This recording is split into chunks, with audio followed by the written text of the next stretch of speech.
I did get to do a session with Count Basie and his orchestra. And, it's a lot easier to record people that play well than people who can't play well. Because, it almost records itself. You got to set up the microphones, you got to use the right techniques and so forth, and don't overload the microphones. But these great players are much easier to record than mediocre players with the same equipment.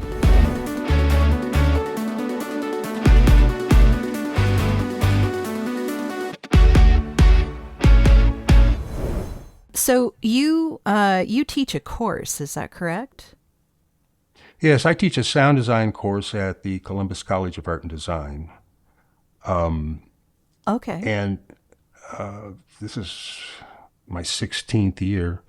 And wow. Yeah, I know. We do a number of projects throughout this semester. And the first two that I do, I have them do without images.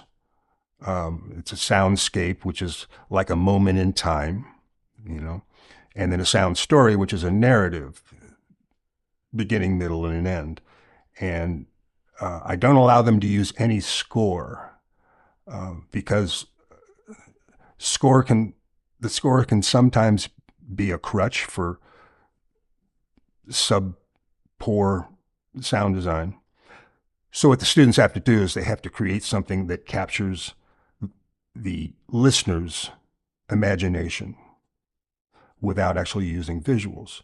Now, they can use music in it if it's source sound, like a jukebox or a TV show or something, but no score. And then the rest of them are with visuals, and one's a narrative, one's an animation, one's advertising. We spend a lot of time, not a lot of time, but we spend time talking about mixing for commercials, because that's a totally different beast.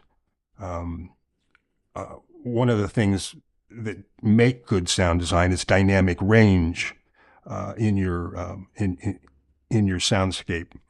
That's basically the softest the scene is to the loudest the scene is. If everything is all loud, the audience tunes out. If everything's all soft, the audience gets bored and tunes out. Life has a dynamic range, and so we talk about that. Commercials, on the other hand, have no dynamic range. Interesting. I did not know that. Okay. Well, and that was sort of intentional because back when radio and television was broadcast through the air, the way that they could increase their advertising rates was getting to more people. And since the sound of a compressed commercial is denser, it could travel through air farther. And so they could charge more money for it. And in fact, there's a radio station in Ontario, Canada called CKLW. And it's just on the other side of the river from Detroit. And in the 60s, it was a huge rock and roll outlet. It introduced more rock and roll to American children than American rock and roll was doing at the time. And at night, because of this compressed signal, we could hear it in Columbus, Ohio, which is about, 125 miles from Ontario, or 150. Wow. We could hear it at night. Yeah. And so good for them. Yeah.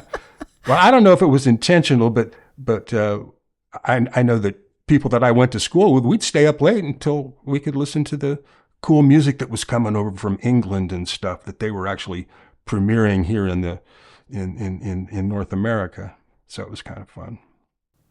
And the other thing that I do in the course is there's only one sound course in the cinematic or the film video department. So I have taken it upon myself to, you know, do classes on location sound and classes on Foley uh, recording, which is basically like performing sound effects to the picture. And then Oh, ADR, yeah. That's a definite skill. right, and ADR, which is dialogue replacement, which usually I think is has to be done because of bad location sound. Um, because good sound design starts with great location sound. Harder to do, probably, than it might seem. Well, I think someone has to be in charge of the sound, and the people that are doing it, especially with the equipment that they have now, they're doing excellent jobs, and with actors being, especially Hollywood actors or movie actors and so forth, they finish a movie, shooting a movie, and then they move on to another part of the globe to make their next movie. And if they needed to do some ADR, well, they're not around. And so it puts a greater stress on the location audio crew to do it right the first time. Sure, I can imagine. I've also heard that a lot of the movie making involves a lot of people doing the filming.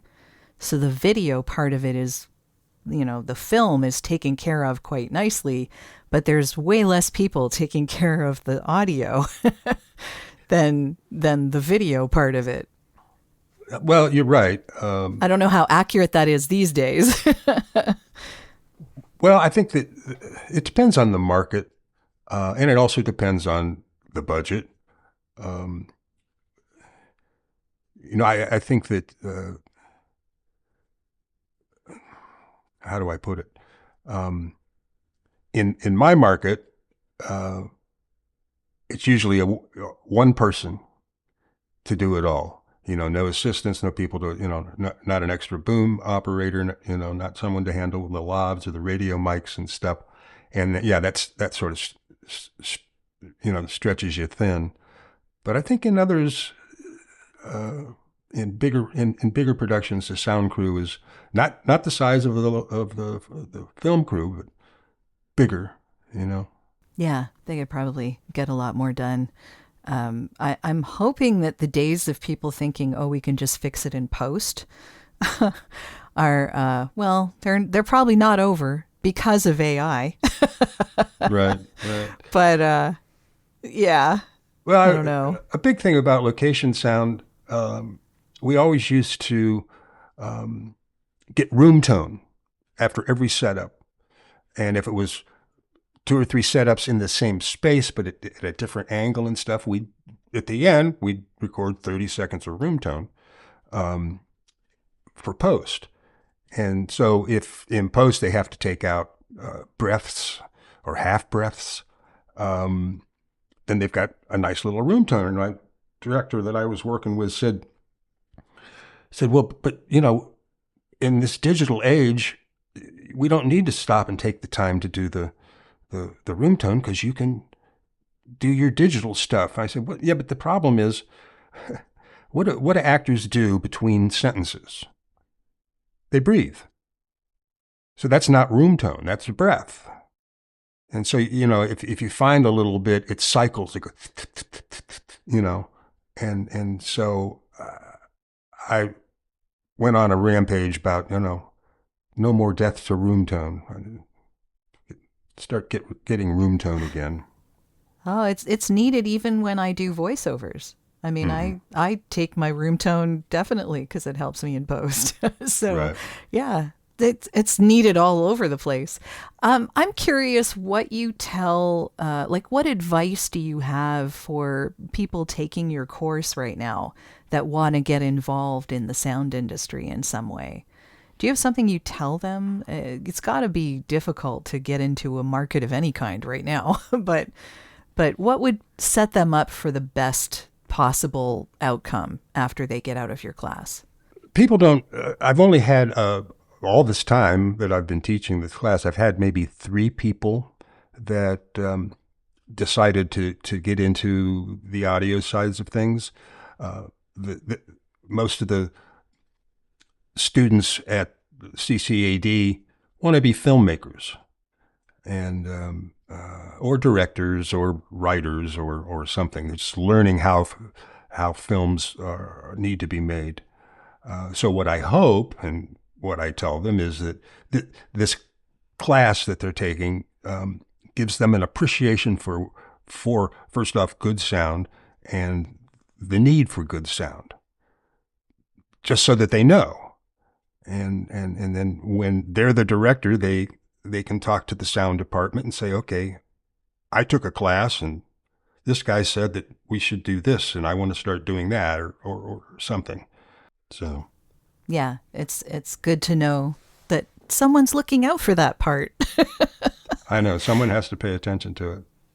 Yeah, definitely. So, are there any particular like audio sessions, sound sessions that you've been in that you remember as being particularly instrumental in your career, or things that, weird situations or anything like that that you've found yourself in one of these sound sessions that you want to talk about? Well, that's a good question. I should have thought about that. Any particular famous person that you had an interesting session with that you could talk to? Well, I told you that my parents were in big bands and that I've done a lot of big band recording. And I did get to do a session with Count Basie and his orchestra. And, it's a lot easier to record people that play well than people who can't play well because, it almost records itself. You got to set up the microphones, you got to use the right techniques and so forth, and don't overload the microphones. But these great players are much easier to record than mediocre players with the same equipment, if that makes sense. So you're saying they know how to work the mic? Is that the idea? Or no, they know how to play. You're just not re-recording. Right. They know how to play. And, they're not fighting with, I don't know, their instruments and so forth. But I've recorded a lot of, great instrumentalists. And it's just, it makes, when you're recording great players, and the Count Basie Orchestra was full of great players, it's just an easier job. Yeah, I can only imagine. But yeah, that is a pretty interesting thing to have done. How long ago was that now? I was in the mid-70s. Oh, okay. Okay. Anything more recent that sticks out for you? My studio, before what the business that I have now, we used to share space with a video production company. And they had 2 sound stages, and there was a client who brought in some, I'm not all that familiar with blues people, but I was told these bands that they were bringing in were really top notch in the blues field. And so we did hour-long shows, and it was a show, and so, all the microphones would come into our control rooms, and then they'd do the 3-camera setup and stuff, and it was like a concert, and we'd record it. And it was challenging and rewarding, and I really like the blues now, but that was one thing. And like I said, it was a live, had an audience, and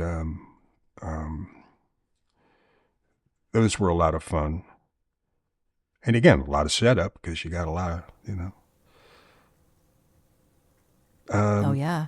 You would learn how to set up that piano, I'll bet. Right. Hi, I'm Lainey, and this is Matt. We're from Scene Support Music. You're listening to the Audio Branding Podcast, a great place to learn about the power of sound. If you want to understand how to harness that power in your own life, keep listening.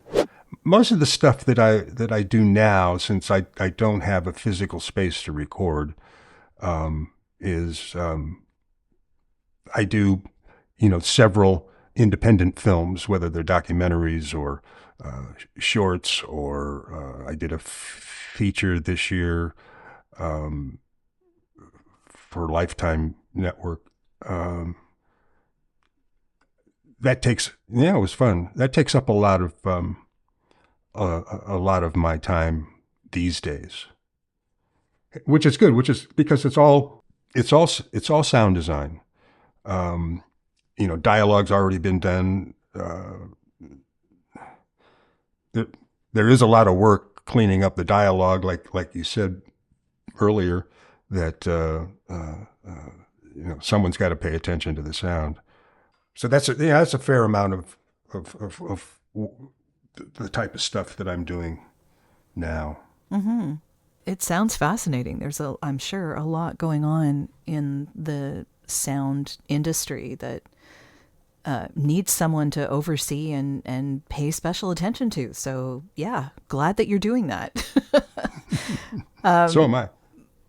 I'm going to get a little, I'm going to get a little philosophical with you at the moment, because we talk about the power of sound and how it influences us. And so I want to ask you why you think sound is important. In general, in movies, in people's lives, like what purpose do you think it serves? It's a big question, and I know I'm asking a lot. I guess I'm interested in the answer of what it adds to film, what it adds to video, what it adds to the visuals. Well, okay. Because I think a lot of people take it for granted. I think that let me put it this way. George Lucas said after he did his groundbreaking student film at UCLA, I guess, that sound was 50% of the overall experience. And I approach my class in a way that sound is more than 50%. And I ask them that question so now do you believe at the end of the semester? So I ask them the question, do you believe now that sound is more than 50%? Now that's not to take away from the picture. I mean, that's why we go to movies, is to look at pictures. But we go there also to be entertained. And the sound is, I believe, a bigger portion of the experience than the pictures. Because as I said earlier, the audience has become sort of numb to visual things. But if the sound's not right, they're not going to get the experience that they deserve as an audience. Very true. Yeah. How do you think that works in an advertising capacity? I'm curious what your thoughts are on that, because I know that you've worked in advertising, and it's a different beast, definitely. But where do you think sound fits in there? Well, for radio and television, the ads are there for one reason: to say the client's name over and over and over again, and the client wants to. Yeah. The client wants to hear their name. And that's why there's such a small dynamic range in commercials, why it's so compressed. So that, as people speak, and you probably know this, but as the sentence goes on, they get quieter the longer it goes. And so the compression sort of evens that out, so that the client's message is heard in its entirety. And that's why I think they also need to be entertaining as well, some of them. So there needs to be some, if there's sound design in them, if they're, funny business going on, and elements are added to make the audience laugh or whatever.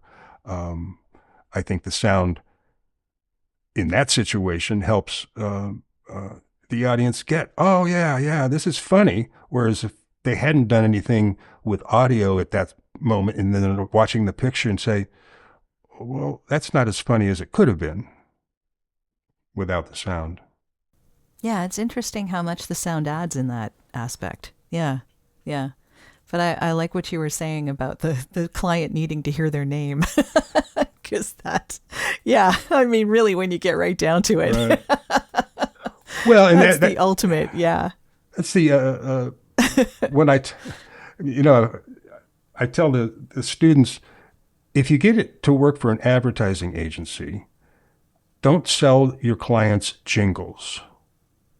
And because if you do, well, first off, a client, if they like to hear their name, they love it more if you sing their name. And jingles are expensive. And sometimes they have residuals each year and so forth to go along with those. So it really cramps creativity in that if a writer goes to the client and says, well, I'd really like to, well, I spent all that money on that jingle and I want to hear it. I want to hear my name sung. And so it sort of limits the agency's creativity options by selling things like jingles. Yeah, I think it kind of depends on the company. A lot of what we talk about here is audio branding, and part of audio branding is coming up with a unique sound for the advertising for whatever the company is. And sometimes that does involve a jingle, and sometimes it just involves a mnemonic, or it involves a song that they use at the end of all of their videos, and something that you hear, Right. All of that is integrated into the sound of the company. But you're right, like often, and they've actually done studies on these, that the company name being spoken or sung in the mnemonic or in the jingle does actually help with people remembering who the company is. Which is really important in advertising, because if you're not remembering who advertised, it's kind of a lost use of an advertisement.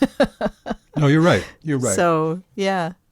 I think that, I've built corporate logos, visually being built, and put sound, like whether it's construction sound or it's some sort of, mechanical sounds and so forth.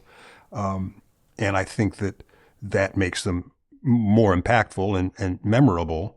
And it doesn't even necessarily have to be sung. It's just, kind of sounds that match the visuals. Yeah. Yeah. The audio branding goes into a little bit more detail than that, I think, because they're making something unique for that particular company, something that no one else could use. So I don't know. Like there are, like I remember Tostitos just did. Well, it's probably a few years old now, but they used the sound of their chips and the sound of the bag as part of that audio logo. Mm-hmm. Which I thought was a really interesting way to do things. The opening of the salsa can, like all sorts of things like that are just very creative. But yeah, there's so much more that can be done with sound design to enhance a movie, a corporate video, a piece of advertising. I mean, it just enhances it and makes it more accessible and more interesting, I think, to us as human beings. Well, in the branding side of things, I mean, I get the sound branding whole notion and the way you described it and stuff, but I think in films, whether it's animation or drama or comedy, I think it's more environment branding, putting them in a space. And, if this particular space is seen in other areas of the movie, it sounds the same because it's the same space. Maybe the dialogue's different, but I think environment branding is something that I thought of when I was thinking of your sound branding. Thinking, well, no, I get sound branding, like you said, mnemonics and product things and stuff. But I guess in film sound design, it is environment branding. So each soundscape within the film is different from a different film's soundscape. Right. And that's a brand in and of itself. Is that what you're saying? That's what I'd like to believe, yes. Okay. It makes sense. It totally does. I mean, a 007 movie is going to sound different than Zootopia. Right. And 007, the Skyfall, when they were up in Scotland and in that area of the British Isles, I mean, that had its own unique sort of space to it. Or Schmog, they were in that big, I don't know if you saw it, but they were in that big castle and the dragon was in there and no one had ever been in that space before. And the sound design team had to create something that nobody had ever heard, ever, for that environment. Yeah, there is a lot to be said for the creativity that goes into sound design, especially when it comes to environments or sounds that have never been heard before. That we would never have known what they were until they're created. Right, and I think the audience believes it, because like you said, they've never been heard before. So, oh yeah, that would be Schmog's lair sound. That works perfect. Yeah, it's really, really fascinating. But we are coming to the end of our discussion here, and I really appreciate you being here, Robin. This has been a really interesting discussion. How can people get in touch with you if they'd like to do that? Especially if they want to take your course. Well, they have to get accepted to Columbus College of Art and Design. Well, I think I sent you the LinkedIn information. Yeah, so LinkedIn is a good place to reach you? It's a good place. I know you'd put in Facebook, and I thought, no, I'm not going to put that in. Yeah, it's totally fine. If LinkedIn is the place, that's great. I was just wondering if you had a website of your own that you wanted to direct people to. But if not, LinkedIn can totally work. It's Audible Ricochet, www.audiblericochet.com. This has been a really fun conversation. Yes. Yeah. I look forward to hearing what you're up to in the future. Well, please do keep in touch. Oh, I will. You can't get rid of me that easy. Well, that's the end of this episode. Thanks for listening. And if you like what you heard, why not tell a friend about this podcast? It's available in all the usual locations. Until next time.